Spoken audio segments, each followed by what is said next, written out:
The fog that settled along the edges of Santa Monica in the late 1970s had a particular density, the kind that muted sound and made the coastline feel like an abandoned film set. Residents often spoke about the marine layer as if it were a second personality of the city, something ancient that pressed in from the Pacific just before dawn. It was in those muted hours, between the hiss of distant buses and the low hum of old radios, that the first reports entered the local station. They were quiet, almost hesitant, the way early warnings always are. People disappearing after brief and otherwise forgettable interactions. A neighbor calling out to someone in a driveway. A clerk repeating a name to check a receipt. A jogger responding when another jogger asked in passing, "Are you Mark?" The moments were ordinary, but the absences that followed were not. Detectives in 1978 had no reason yet to trace any line between them. Santa Monica was a place where transient populations mingled with long-term residents, and the city's proximity to larger Los Angeles meant people left without explanation, chasing jobs, chasing films, chasing something better. It was only when the third case reached Sergeant Hale that something within the pattern still unformed pressed at the edges of his attention. He couldn't articulate it then. He only marked the dates in his notebook and circled them, letting the ink bleed slightly into the paper. He was the kind of officer who trusted slow intuition more than sudden insight. The era left its fingerprints everywhere. Old sedans with faded paint lined the narrow residential streets. FM radio was climbing in popularity, but many homes still kept AM tuned low in the background, delivering nightly news with a grainy seriousness. Newspapers carried stories of inflation, returning veterans, and a shifting California identity.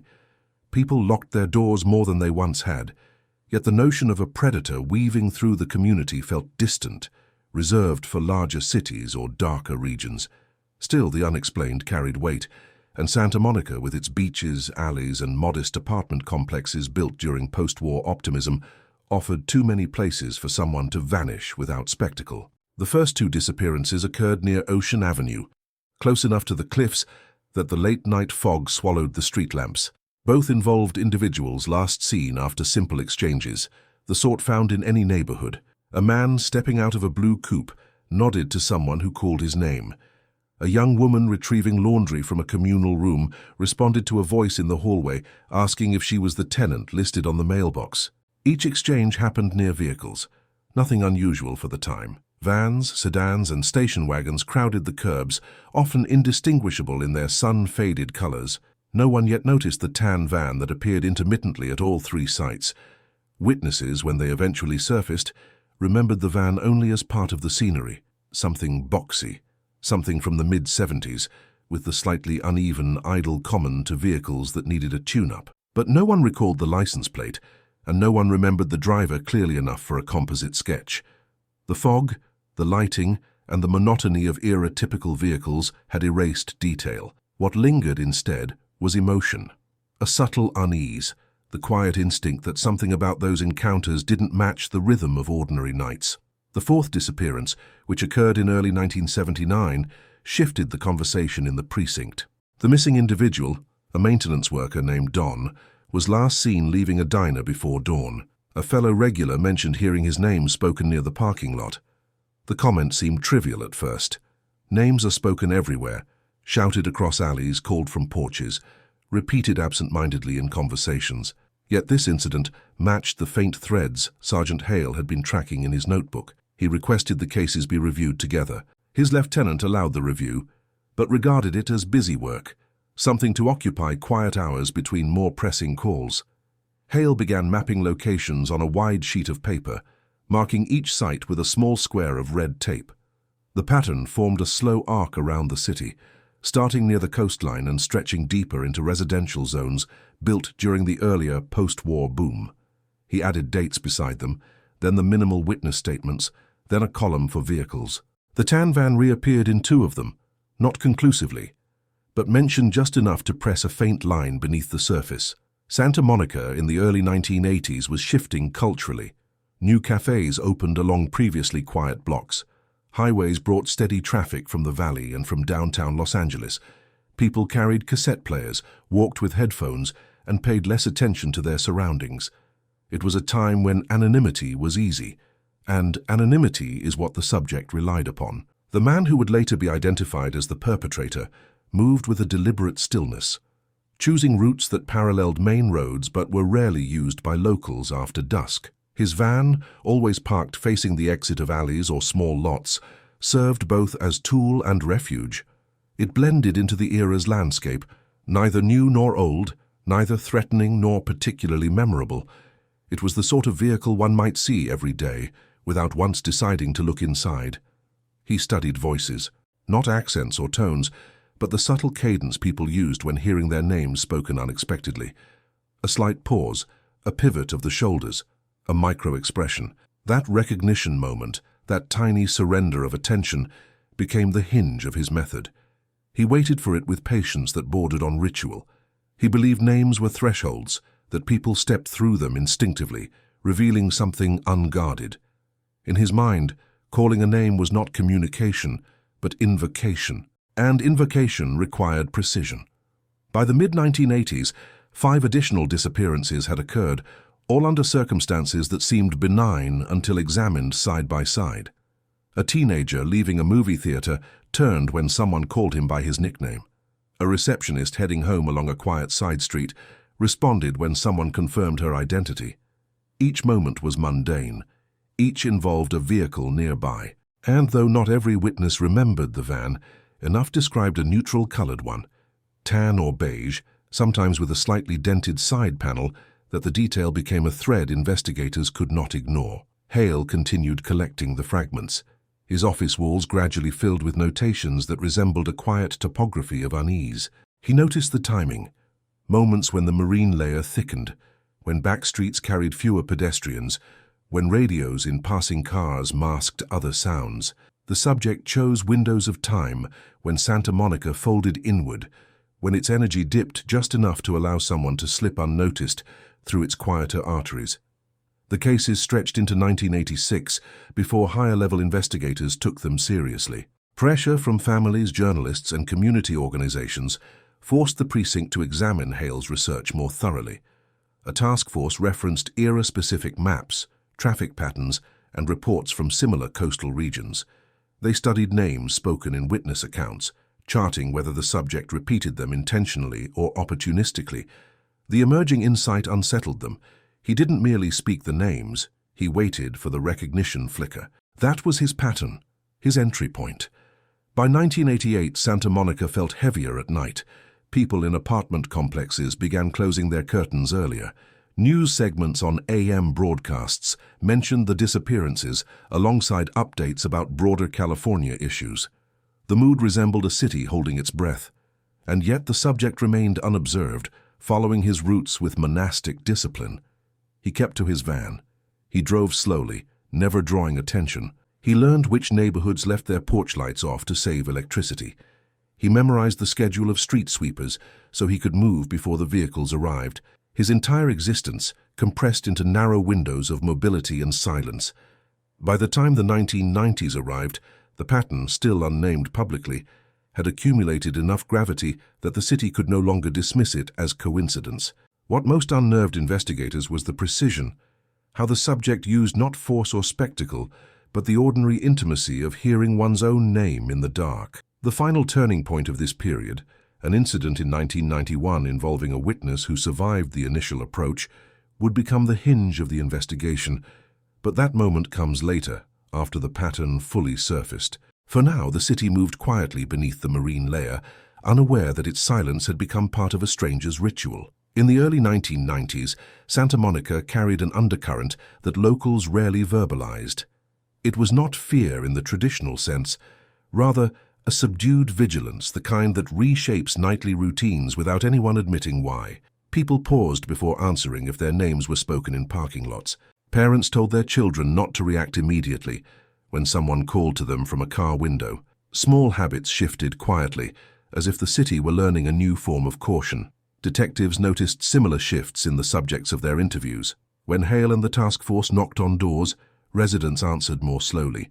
Even those who had no direct connection to the cases tilted their heads slightly, searching for signs of authority before unlatching security chains. The era was changing too, of course.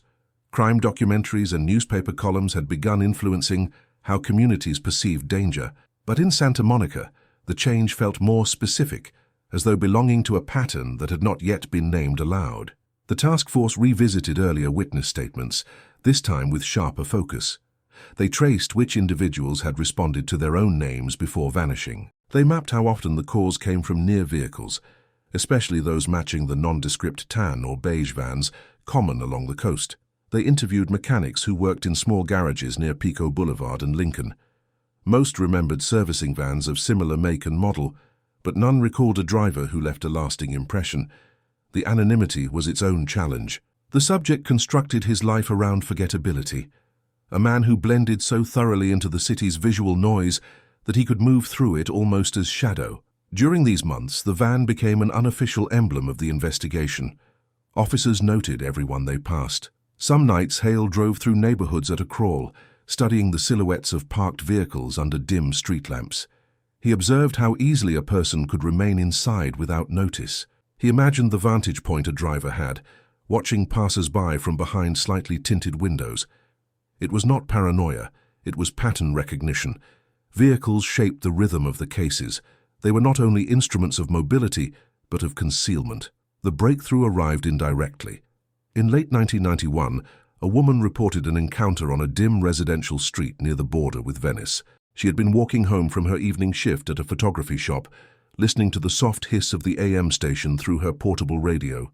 A van idled near the curb, engine running unevenly. As she passed, a man inside spoke her name. Not loudly, not urgently. Just enough for her to hear it through the static. She turned instinctively, that reflex the investigators knew so well, and for a fraction of a second, she leaned towards the open passenger window. But something interrupted the ritual. A passing cyclist's headlamp swept across the street, catching the edge of the van and reflecting sharply off the windshield. The beam startled her. She stepped back, muttering something brief, and hurried toward the next intersection. She later described the moment with a kind of puzzled clarity, emphasizing not fear but dissonance. She didn't recognize the voice. She couldn't identify the driver. But she felt with unmistakable certainty that he had been waiting specifically for her reaction. Her report became the first near encounter the task force could analyze. Hale studied her statement repeatedly, absorbing each detail, the cadence of the spoken name, the timing of the cyclist, the placement of the van facing outward toward the cross street. He saw the same architecture appearing again: precision, patience, retreat. The subject didn't improvise. He followed a script. The investigators began cross-referencing the woman's workplace records and personal networks. They tried to identify how the subject had learned her name. It wasn't difficult. Her name appeared on a small employee badge she wore when walking to the bus stop. This detail troubled the detectives more than they admitted. The subject wasn't relying on deep knowledge of victims. He was only relying on access to their names. That requirement opened the scope of the investigation to every public-facing workplace in the city. As the task force widened their scope, Hale returned to his maps. The red tape markers now formed a crescent shape across Santa Monica, spanning nearly 2 decades. He noted how the subject adapted over time, choosing different blocks, watching different entrances, shifting his hunting window by minutes or hours depending on pedestrian activity. He noticed a rhythm that mirrored the city's own evolution. New buildings, older lots replaced, routes illuminated by newer streetlights. The subject moved just outside the glow, always selecting areas before they were modernized. The van made another appearance in a late 1992 disappearance, this time described by a local news vendor who worked the early shift. He saw a man step toward a vehicle after someone inside addressed him by name. The vendor thought nothing of it until the man never returned for his usual morning paper. When interviewed by police, the vendor recalled the brownish or tan-colored van and the driver's silhouette, ordinary, unremarkable, blending into the tired ambience of dawn. But he remembered the tone used when the name was spoken: calm, measured, familiar in a way that felt engineered rather than genuine. Detectives began analyzing vocal behavior. They consulted linguists who specialized in auditory recognition and cognitive responses to personal names. Experts explained that hearing one's name activates specific attentional pathways, often overriding situational caution. It was a reflex exploited in marketing, sales, even stage performance. To use it as a lure required not charisma, but timing. A consistent pattern emerged. The subject waited until the target was in a transitional moment, unlocking a door, adjusting a bag strap, stepping around a corner, when attention naturally drifted. By 1993, the task force developed a working theory. The subject observed from inside his van until the precise second when the name became an opening. The act was not about deception or force. It was about alignment, the moment when vulnerability met recognition. Still, no one could identify the driver. Records from the Department of Motor Vehicles provided little clarity. Vans of similar make and color were registered throughout Los Angeles County, many belonging to contractors, delivery workers, or families.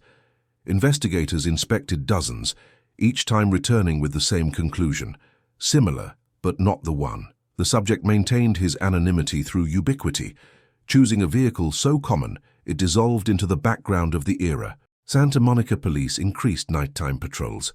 Officers listened for engines idling too long in side streets. They checked lots near the coastline and monitored older apartment complexes with poorly lit courtyards. But the subject adapted. He shifted inland toward quieter pockets where the city thinned into residential grids. He chose streets where the lampposts flickered occasionally, where the hum of distant highways softened the sound of an engine. His pattern wasn't aggression, it was patience. By 1994, the disappearances slowed, not because the subject stopped, but because he adjusted his intervals. He selected fewer targets, extending the quiet between incidents. Investigators debated whether this meant he sensed surveillance. Others argued he preferred to let unease accumulate. Hale believed neither explanation fully captured the psychology. To him, the subject behaved like someone tracing a boundary, exploring where the city would notice and where it would hesitate. In early 1995, another near encounter emerged.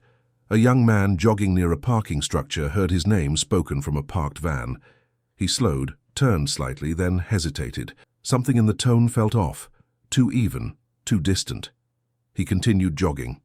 Later, when he heard news of renewed investigations, he contacted the police. His statement reinforced an element Hale already suspected. The subject's voice seemed detached, almost practiced, as though rehearsed to remove emotion entirely. The cases gradually gained attention from state-level investigators. Santa Monica, though not large, had become a focal point in discussions about long-term behavioral patterns in urban environments.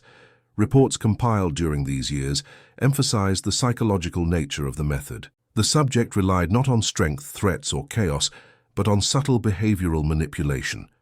Investigators began referring to the case internally as the invocation pattern, though the name was never used publicly. Throughout this period, the van remained the most dependable anchor. Witnesses described it with small variations: beige or tan, sometimes brownish under sodium streetlights. A boxy shape, mid to late 70s model, slight dent on the rear panel, a faint rattle in the engine at low idle. The details accumulated until the task force built a profile not of a person, but of a vehicle moving through time. By late 1996, the pattern intensified again. The subject re-emerged with more consistent behavior, as if some internal cycle had completed. Witnesses reported hearing names spoken near loading zones, parking lots behind small shops, and narrow streets lined with aging apartment buildings. Each incident occurred during the colder months, when the marine layer thickened early in the evening. Hale recognized the resurgence immediately.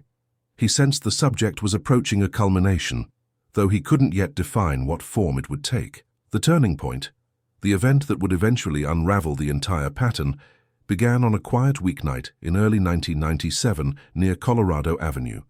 A security guard on his routine rounds noticed a van idling with its lights off. He saw a driver lean toward the passenger window, speaking softly to someone walking past.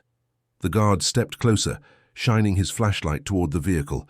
The van pulled away slowly, never accelerating abruptly, simply gliding into the night. The guard couldn't identify the driver, but he wrote down the partial plate, the first reliable fragment investigators had obtained in more than 15 years.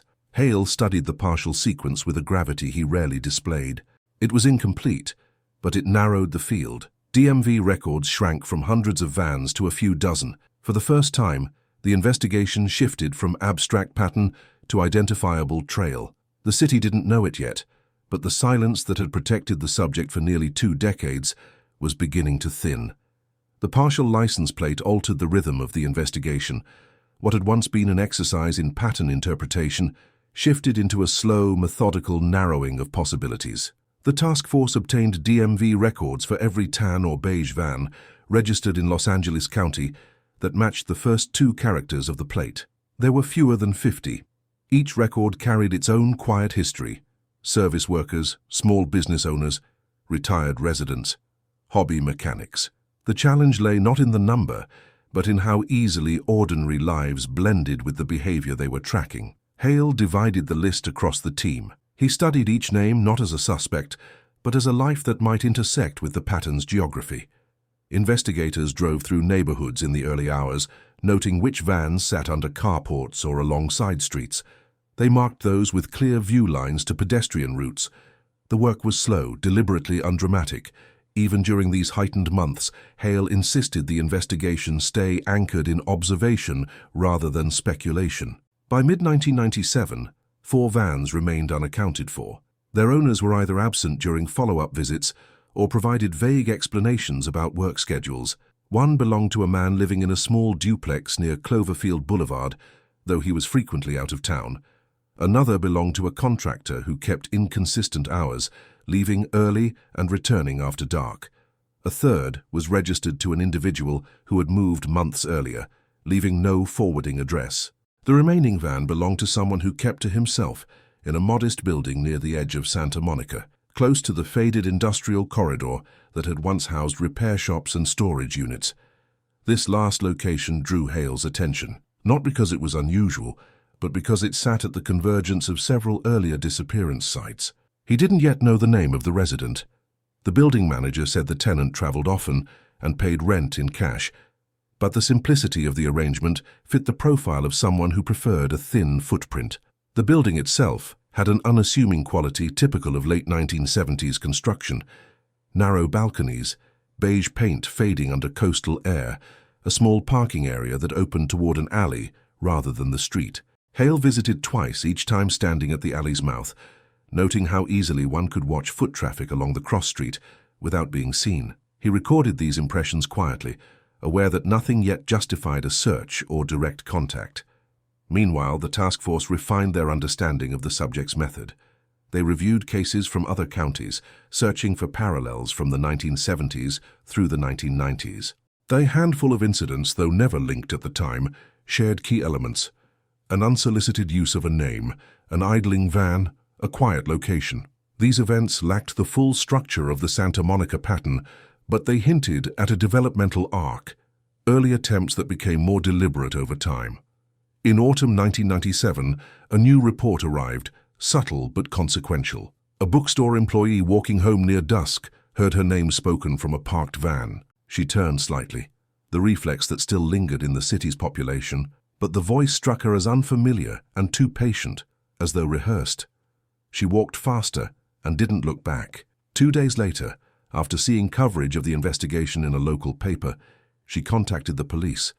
Her description of the van matched the profile: tan, boxy, older model, faint engine rattle, a shape defined by utility rather than style. What caught Hale's attention was the location, only 3 blocks from the duplex near Cloverfield. The geography folded in on itself, the lines on his maps tightening into a smaller radius. Something in the pattern was condensing. The task force increased surveillance discreetly. Unmarked vehicles positioned themselves near the 4 remaining vans on the list.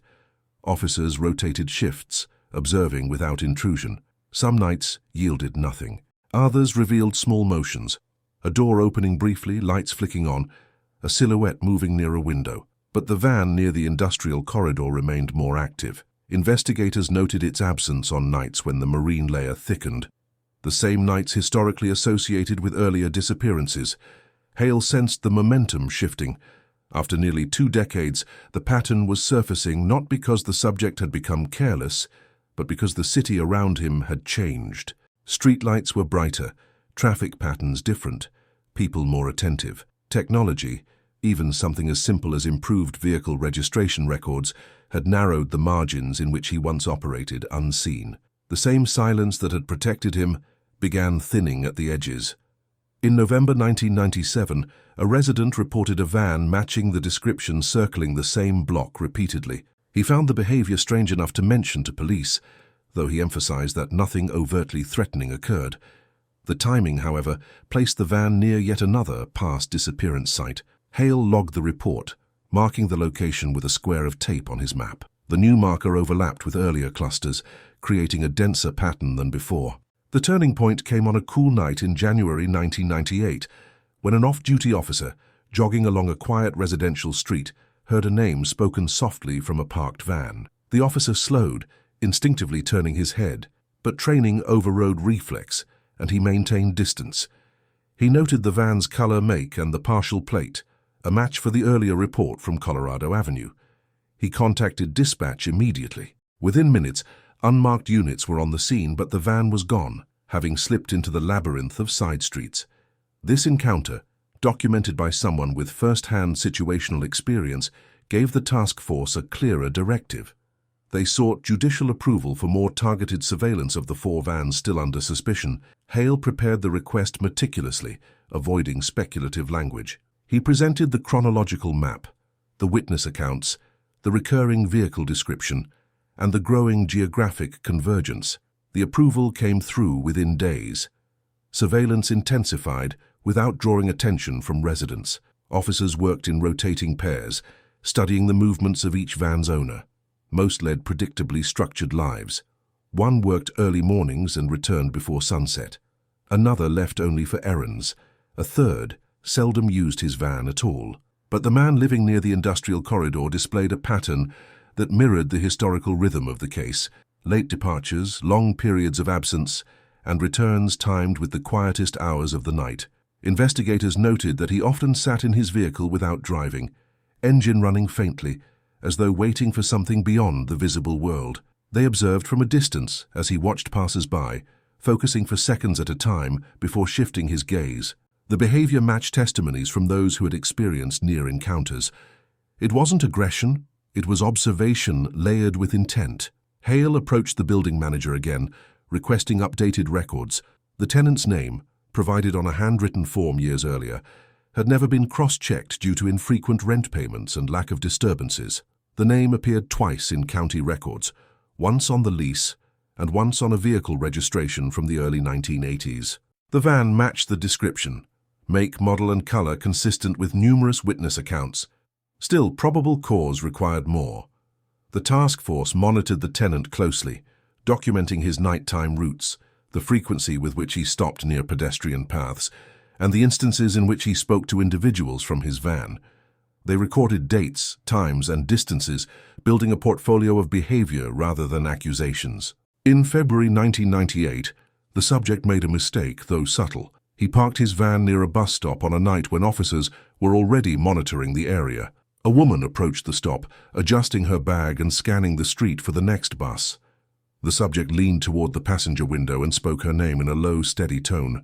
She turned, startled, then stepped away quickly.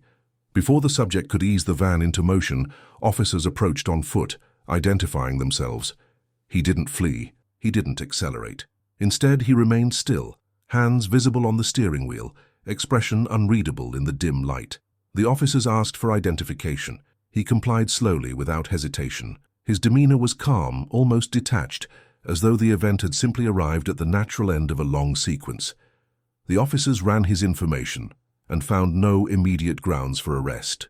But the interaction, the timing, the method, the matching vehicle, provided the final piece of probable cause.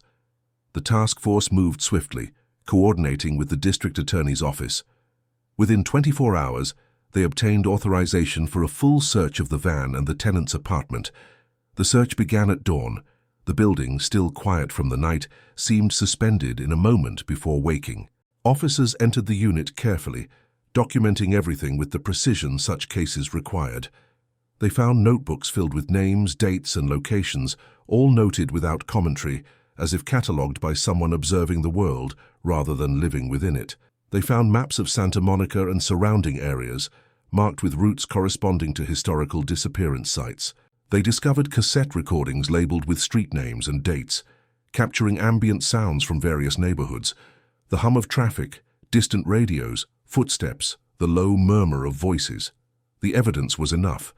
The subject was taken into custody the same afternoon. He offered no resistance, only a quiet nod, as officers approached the van in which he had waited so many nights. For the first time in nearly 2 decades, the pattern had a center, a face, a name.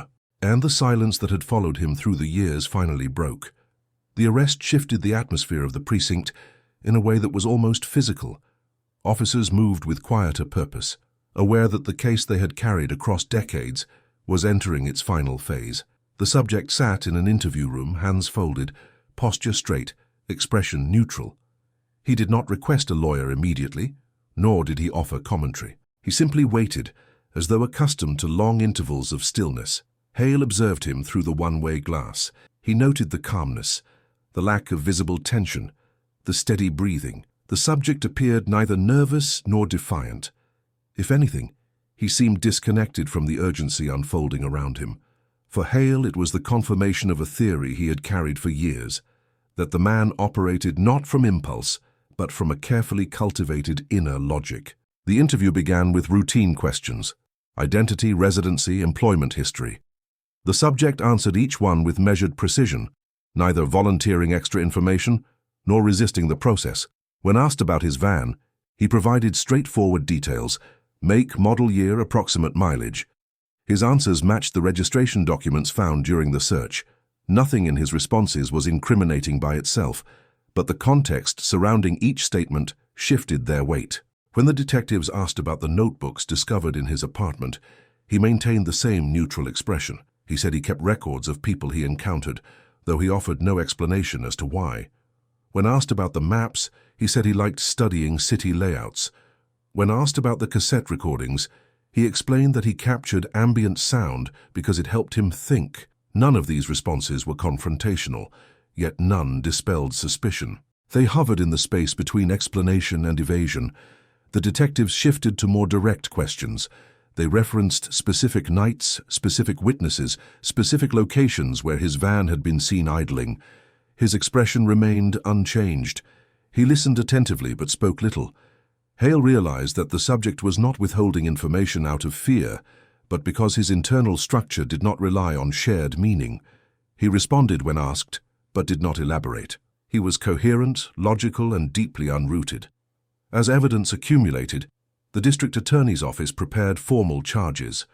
The notebooks contained dozens of names corresponding to individuals who had vanished between 1978 and 1997. The entries were brief, often just a first name, location, and date, yet the consistency had a gravity no legal process could ignore. The maps, marked with small ink circles, aligned precisely with disappearance sites documented in old case files. The cassette tapes, when reviewed, revealed ambient recordings made on the same night several individuals were last seen. None of these items contained explicit admissions, but their cumulative weight formed an unmistakable structure. For the first time, the city began to speak openly about the pattern. Local newspapers published cautious articles emphasizing the scope of the investigation while avoiding sensationalism. Residents who had lived through the early years of the disappearances found themselves revisiting memories they had long held in private. Some recalled moments when their names had been spoken in passing, incidents once dismissed as forgettable that now resurfaced with new meaning. Throughout these developments, the subject remained silent unless addressed directly. He did not ask about the charges. He did not request updates. He did not express concern about the attention gathering around the case. If anything, he seemed to recede further inward as the investigation advanced. Hale recognized this as a psychological withdrawal, not an attempt to escape accountability. A forensic team examined the van in detail. They found traces of old repairs, mismatched screws along the door panels, and modifications to the interior that suggested the subject spent long hours inside. A small cassette recorder was mounted discreetly near the dashboard, its wiring extending beneath the seat. The glove compartment contained road maps annotated with faint pencil lines, tracing routes consistent with the geography of the case. Again, no single detail was definitive, but taken together, they formed a constellation too coherent to dismiss. As the evidence review progressed, Hale returned to his maps. He traced the earliest incidents in the late 1970s.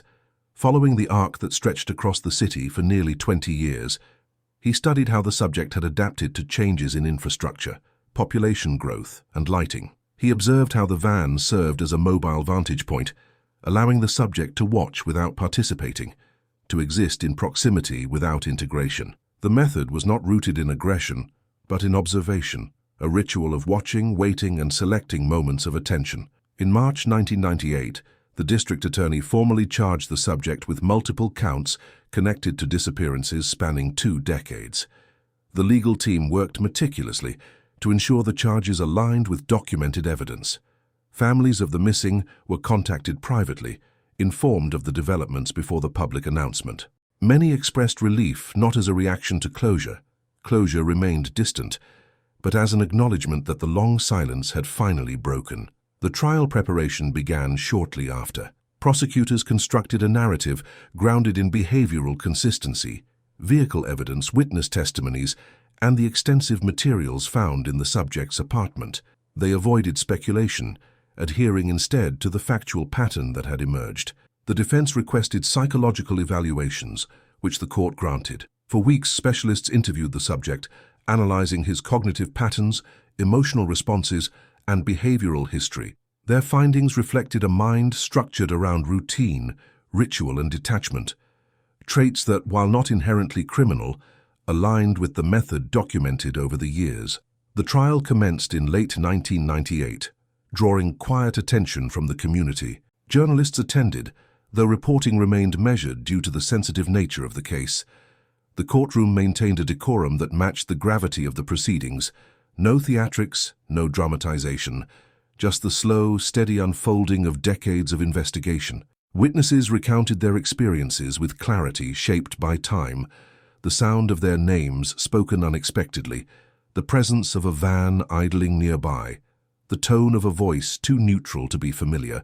Families spoke softly about the last moments they remembered before their loved ones vanished.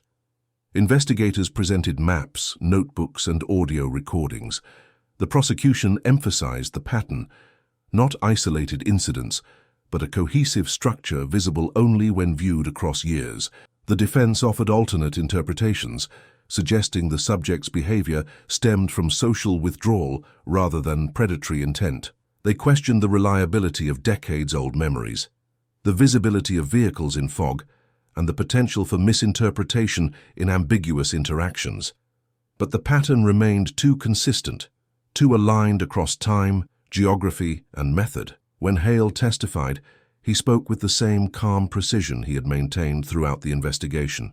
He described the arc of the case from its earliest fragments, explaining how small details accumulated until the structure revealed itself. He avoided conjecture, focusing solely on documented behavior. His testimony carried the weight of someone who had lived inside the case for most of his career. As the trial progressed, the subject remained expressionless, absorbing testimony without reaction. He neither denied nor affirmed the narrative unfolding around him. It was as if he regarded the proceedings as another form of observation, a continuation of the distance he maintained from the world. The sentencing phase arrived in early winter. After deliberating, the jury returned a verdict that reflected the totality of the evidence and the structure of the pattern. The subject was found guilty on multiple counts connected to disappearances spanning the 20-year period. Given the era, the jurisdiction, and the severity of the pattern, the court sentenced him to life imprisonment without possibility of parole. The courtroom remained quiet as the sentence was read. No outbursts, no displays of triumph or anger. Only the heavy stillness of a community acknowledging the end of a chapter that had shadowed it for years. The subject listened without visible response, his expression unchanged, his gaze fixed on a point beyond the immediate moment. After the hearing, Hale stepped outside into the cool evening air. The marine layer had returned, spreading across the coastline with familiar softness. The sound of distant traffic blended with the low hum of an AM radio drifting from a nearby shop. For the first time in decades, the sounds felt unburdened. The case had reached its conclusion. The silence that once protected the subject had dissolved into the steady rhythm of documented history. The days following the sentencing brought a quiet recalibration to Santa Monica. People who had lived through the decades of uncertainty carried themselves with a subtle shift in posture, as if the city's collective shoulders had lowered by a fraction. The newspapers wrote cautiously about the verdict, emphasizing the long investigative timeline rather than the man at its center. Radio commentaries spoke of community relief without dramatization. The disappearance of the marine layer on some mornings made the coastline appear newly transparent, as if clarity itself had returned in small increments. Within the precinct, boxes of files were archived carefully. Hale moved them himself, lifting each binder, each map, each worn notebook filled with annotations layered across years.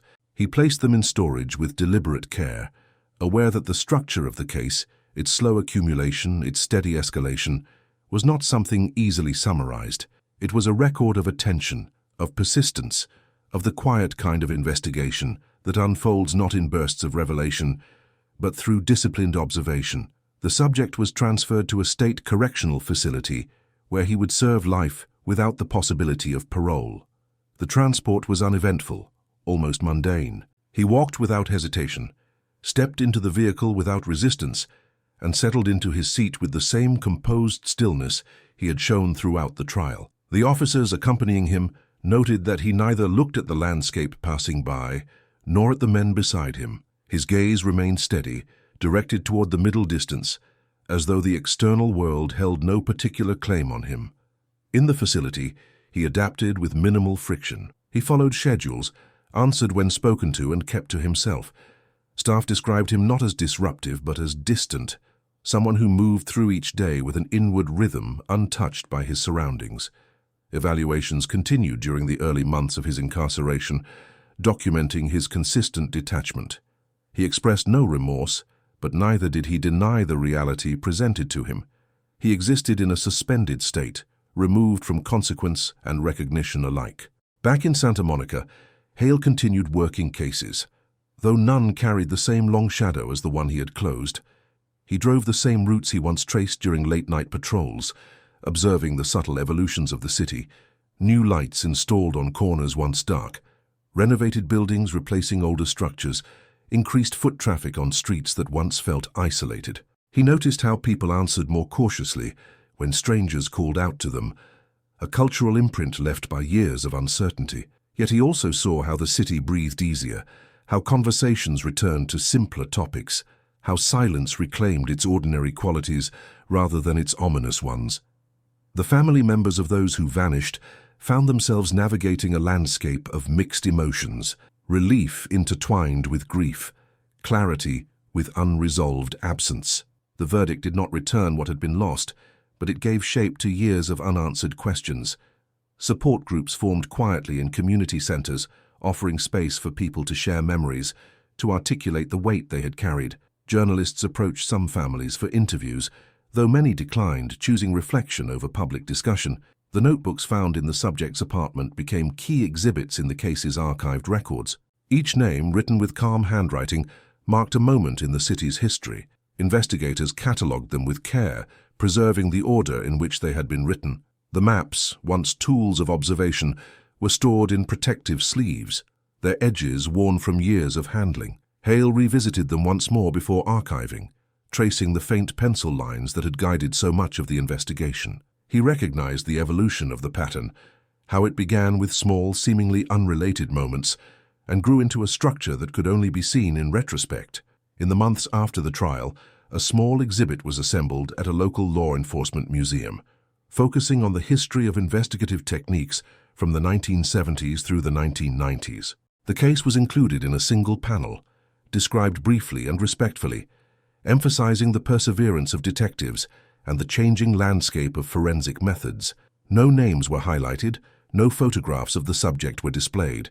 The focus remained on the evolution of investigative discipline rather than the man at the center of the narrative. Hale visited the exhibit once, standing quietly before the panel. He read the text without emotion, absorbing the distillation of years of work into a few paragraphs.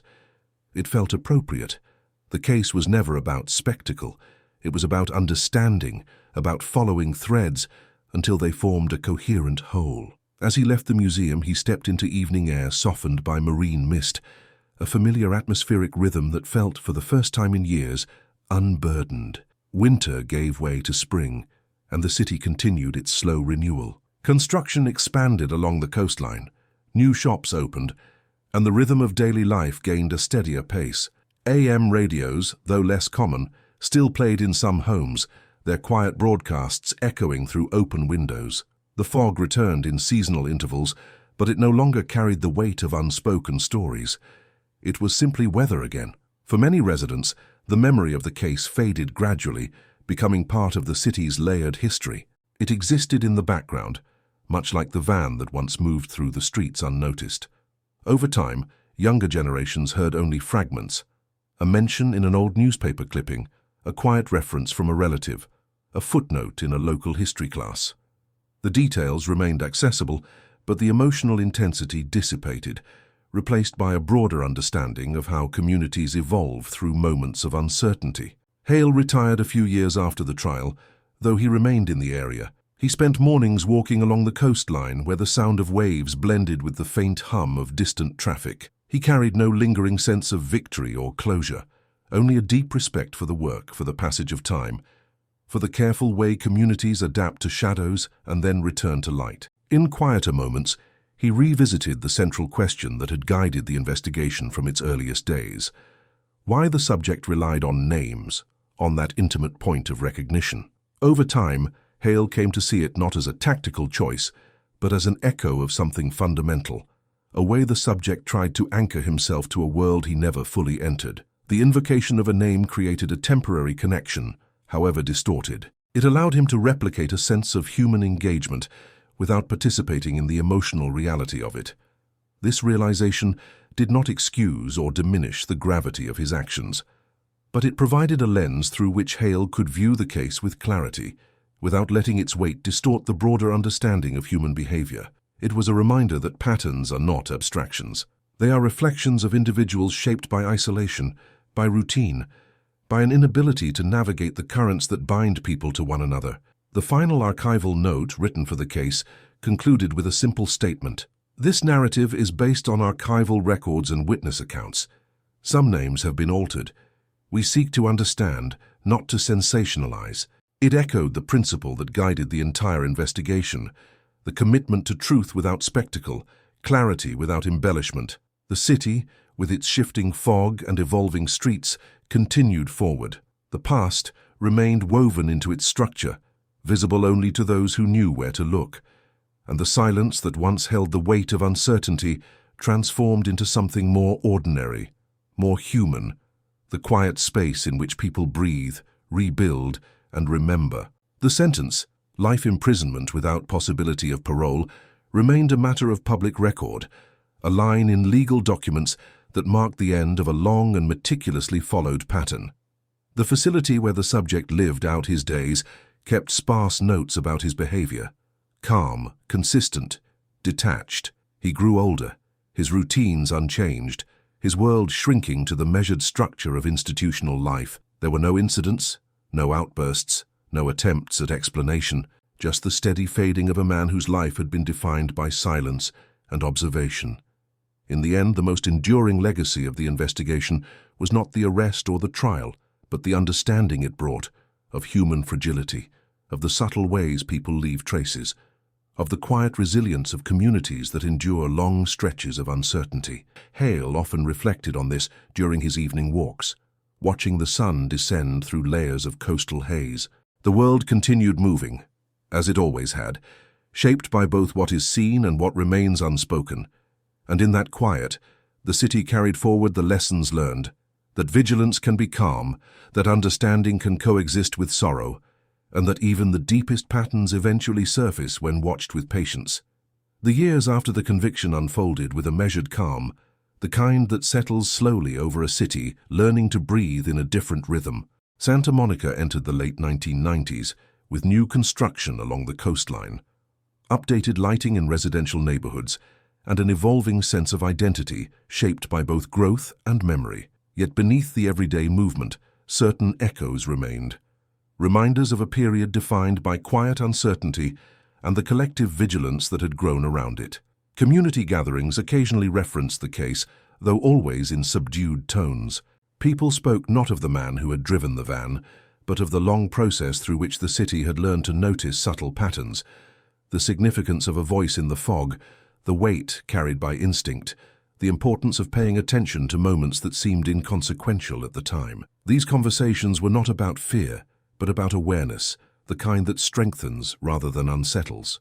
In schools, teachers who had lived through the earlier decades sometimes mentioned the case indirectly, weaving it into lessons about community responsibility, urban development, or changes in local law enforcement. They did so gently, avoiding details, focusing instead on the way cities evolved through periods of strain. Students who were too young to remember the events heard only fragments, vague stories about an old van, or warnings from parents about being mindful when walking alone at night. The narrative, once heavy and immediate, gradually shifted into the background of local history. Law enforcement agencies studied the case as a reference point, not for its dramatic elements, but for its long-term investigative structure. Workshops examined how the pattern emerged only through accumulation, how decades of scattered reports could form a coherent whole when viewed through consistent methodology. Younger detectives learned from the careful mapping techniques, the patient surveillance, the disciplined avoidance of speculation. Hale's notes, preserved in the archive, became teaching tools, quiet lessons in the value of persistence. Hale himself adjusted slowly to retirement. He maintained a structured routine, waking early, listening to weather updates on AM radio, walking through neighborhoods whose contours he had memorized during decades of service. His connection to the city was not sentimental. It was observational, rooted in the rhythms he had studied for nearly his entire adult life. When he passed by the industrial corridor where the subject once lived, he did so without lingering. The buildings continued functioning, tenants came and went, and the alley remained just another narrow passage shaped by the city's evolving architecture. Occasionally, former colleagues invited Hale to consult on difficult cases. He accepted selectively, choosing only those that required careful pattern recognition rather than rapid conclusions. His insight remained valued, steady, quiet, attentive. Yet he was mindful not to let the past dominate his present. The case that had defined so many years was complete. Its structure, once elusive, now existed in clear, documented history. Meanwhile, the subject continued serving his sentence within the correctional facility. His routine remained unchanged. Early rise, brief meals, time in the yard, return to his cell. Staff noted that he read occasionally, mostly short materials, local newspapers, simple historical summaries, nothing that demanded emotional engagement. He spoke rarely to other inmates, though he was not hostile.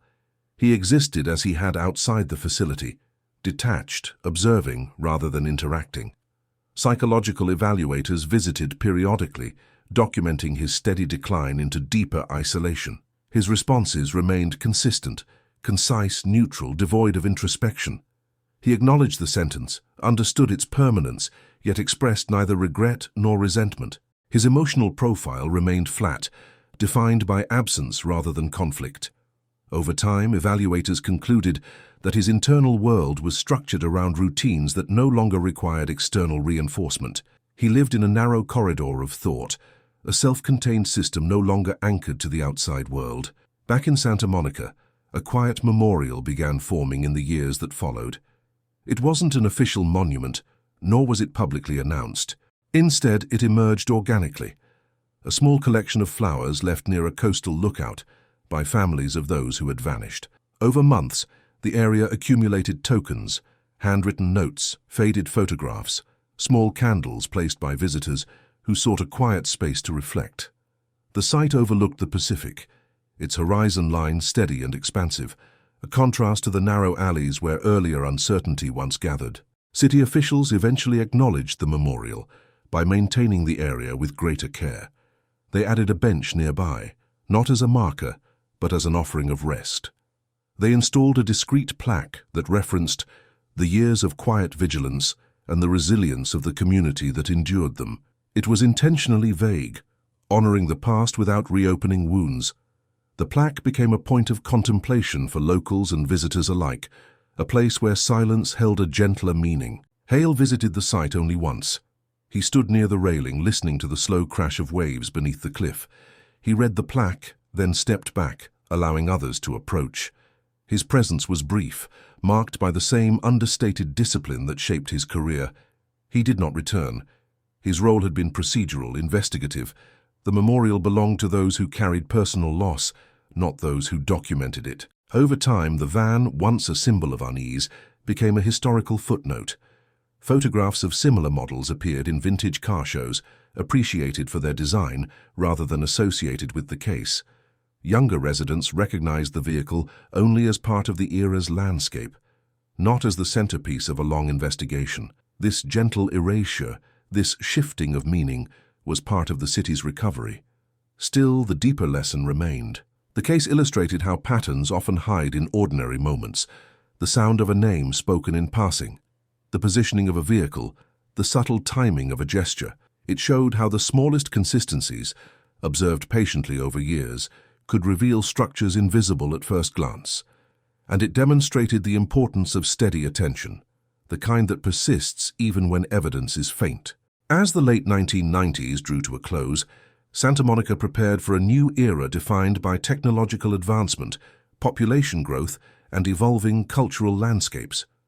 The city's memory of the case faded naturally, integrated into its complex identity. It became part of the undercurrent, not forgotten but transformed, held gently in the quiet spaces where history settles. For Hale, the final reflection came not in words spoken aloud, but in a simple acknowledgement he carried with him, that understanding human behavior requires both patience and humility, and that some patterns emerge only when observed without urgency.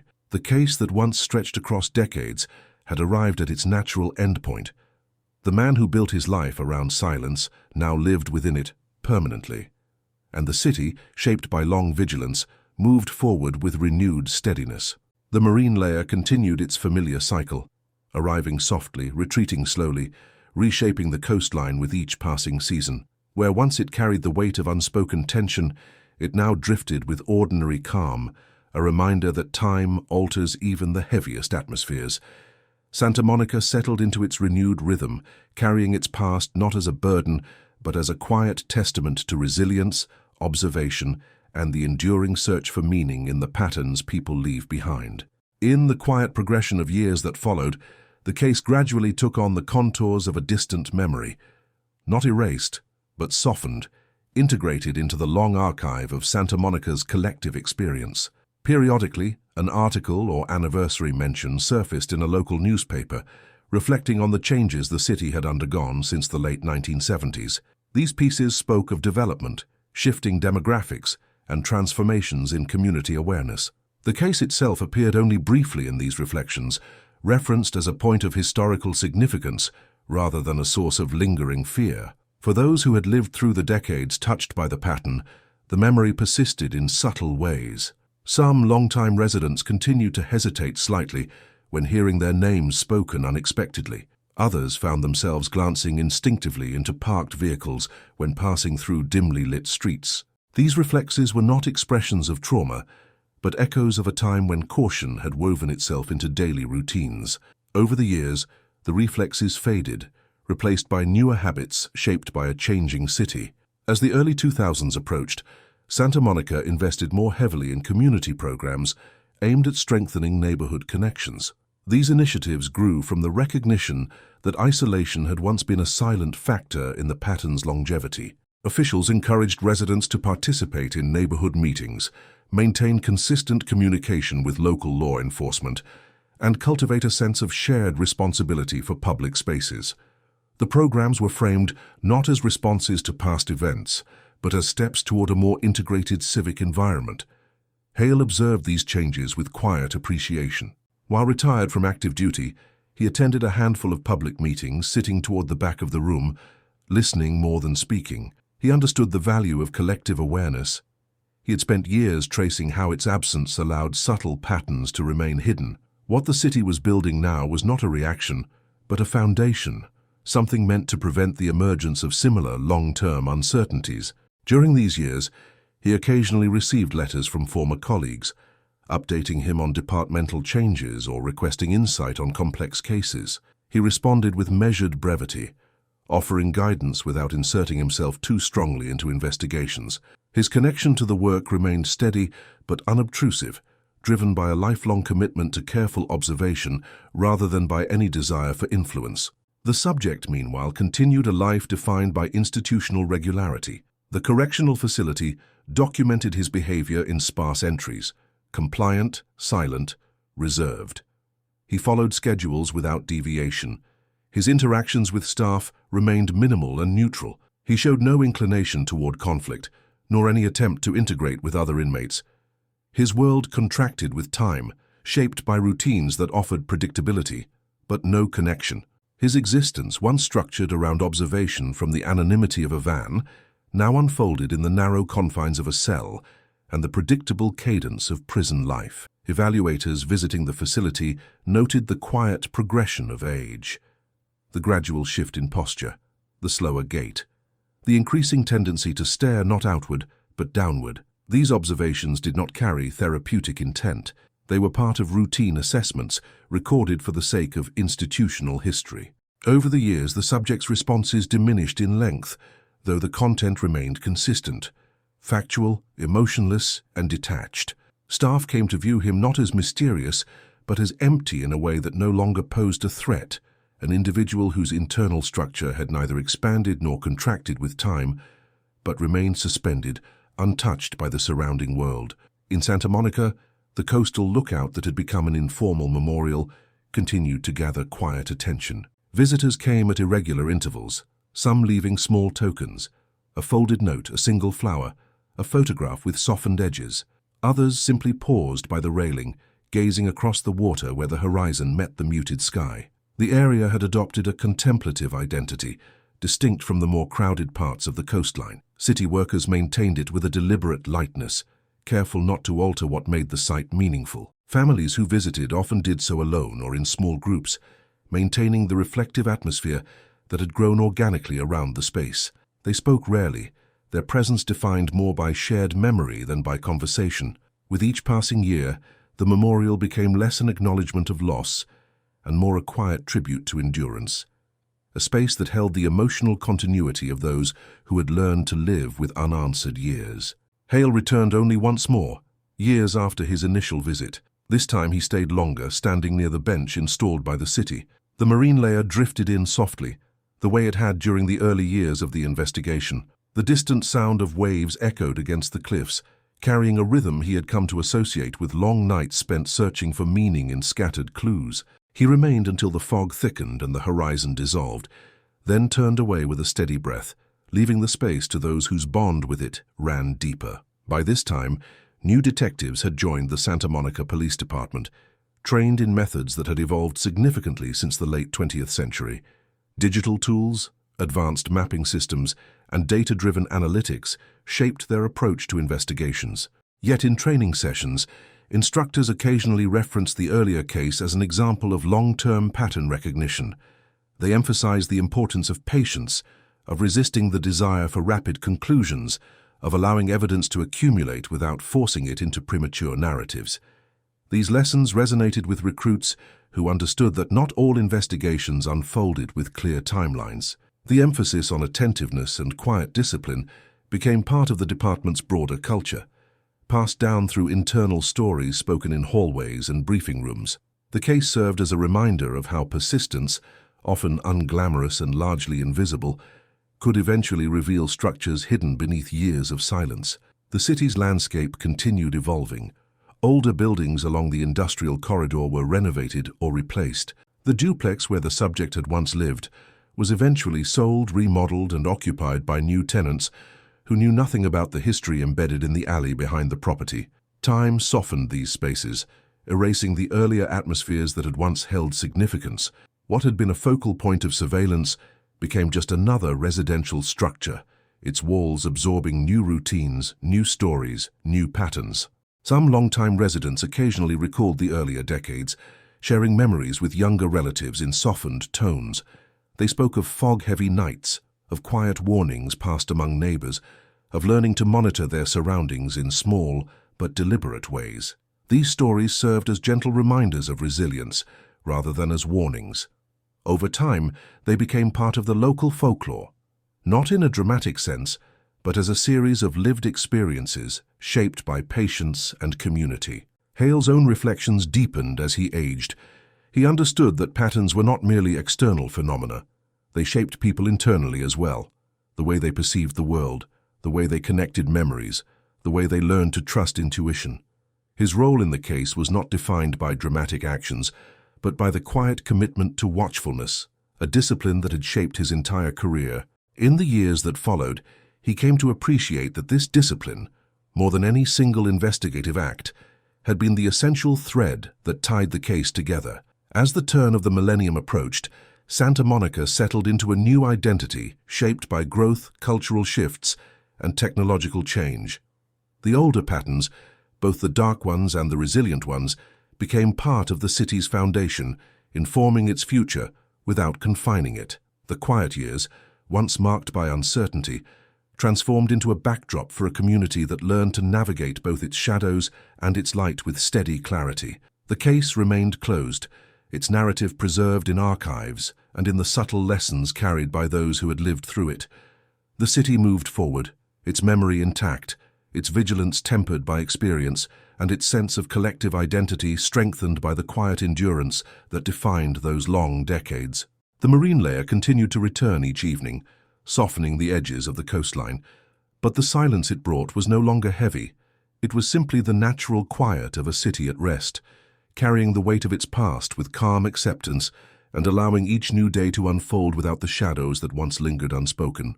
By the early 2000s, Santa Monica had reshaped itself enough that the older rhythms of the city, the ones Hale had once traced with quiet precision, became almost unrecognizable in their earlier form. New storefronts took the place of shuttered shops, traffic patterns shifted with increased tourism, and the coastline attracted a steady flow of visitors who saw only the polished surfaces of a city far removed from the muted atmosphere of the late 20th century. Yet beneath these changes, certain undercurrents held steady, subtle remnants of the era when the pattern had lingered in silence. The police department, modernized and restructured, occasionally drew from the archived case for instructional purposes. Detectives in training studied the investigative approach, not for the actions of the individual at its center, but for the patient methodology applied over decades. They learned how small consistencies, observed without interruption, could reveal truths that remained invisible to hurried analysis.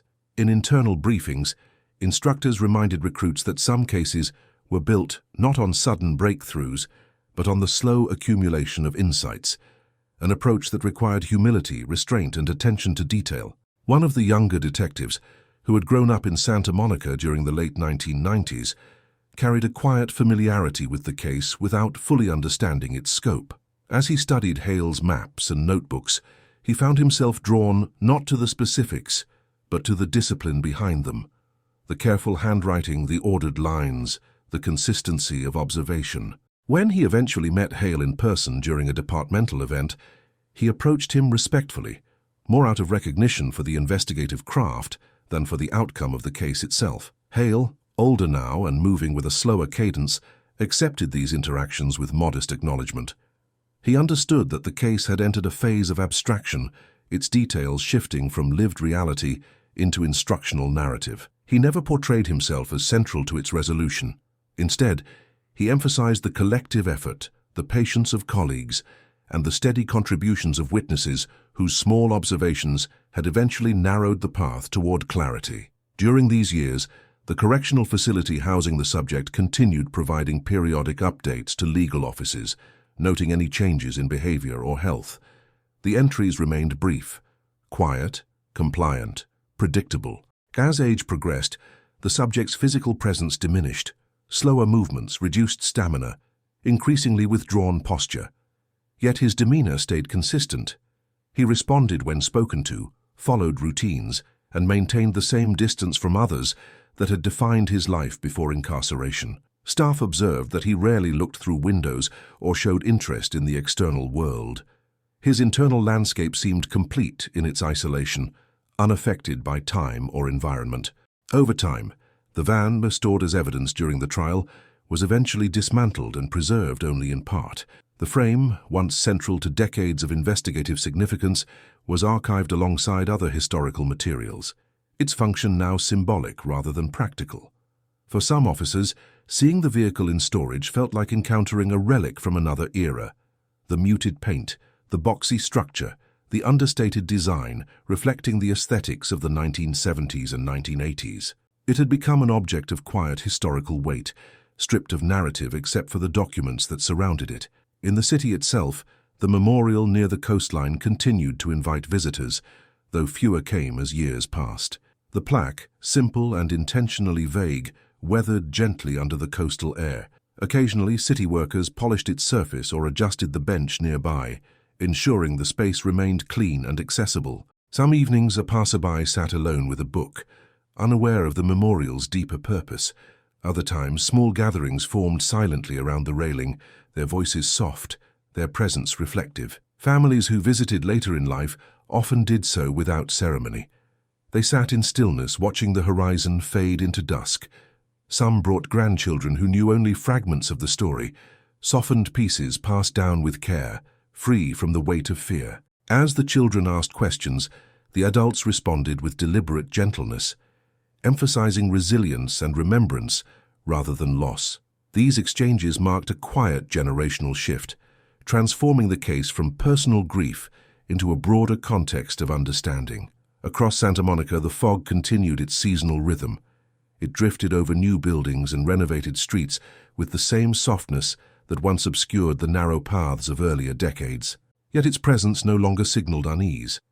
It became simply part of the environment, a familiar atmospheric layer that residents accepted without the tension once associated with it. The marine layer, once perceived as a veil that hid too much, now carried a gentler neutrality. Hale aged steadily, his walks along the coastline growing shorter but no less deliberate. His routines reflected the discipline he had cultivated throughout his career. Early mornings, quiet observation, an appreciation for the subtleties of the city. On days when the fog was especially dense, he paused near the railings, absorbing the muted soundscape. He understood that the memory of the investigation would always accompany him, not as a burden, but as a reflection of human complexity. At times, Hale found himself contemplating the broader psychological dimensions of the case. He revisited the central question: why the subject had relied so consistently on speaking names. Over the years, he came to view it not as a tactic rooted in manipulation, but as a reflection of the subject's inability to connect in ordinary ways. The invocation of a name created a fleeting sense of engagement, a brief alignment between two people who otherwise existed in separate worlds.